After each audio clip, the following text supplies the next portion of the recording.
ambitions 2022 et 2023 pour Hirokozen, qu'est-ce que c'est?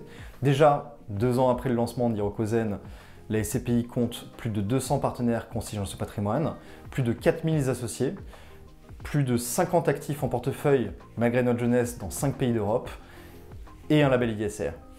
Pour 2022, qu'est-ce qu'on peut se souhaiter pour la fin d'année? C'est encore une fois être en phase avec notre objectif de distribution de 5,50 non garantis.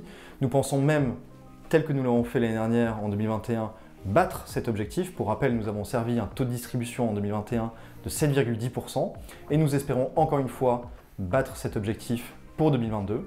Et en 2023, plusieurs choses. Déjà d'un point de vue expérience utilisateur, nous allons proposer aux épargnants et à nos partenaires l'accès au réinvestissement automatique des dividendes, l'accès au versement programmé, que ce soit en pleine propriété comme en nue-propriété, et encore une fois, davantage de pédagogie sur l'acquisition de nos actifs. Ensuite, côté immobilier, il faut rappeler que Hirokozen, c'est la SCPI des usages de demain. La première SCPI des usages de demain, concrètement, qu'est-ce que ça veut dire? C'est qu'elle vise à accompagner les transitions générationnelles, démographiques et digitales. Elle est volontairement diversifiée sur toutes les classes d'actifs. En revanche, elle surpondère et sous-pondère certaines classes d'actifs en fonction de nos convictions évidemment, mais également des momentum de marché.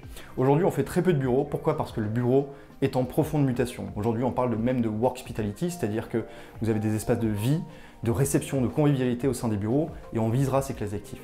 En revanche, on fait davantage de commerce, dit essentiel, que ce soit sur la santé ou sur l'alimentaire, et une surpondération à date en logistique entrepôt.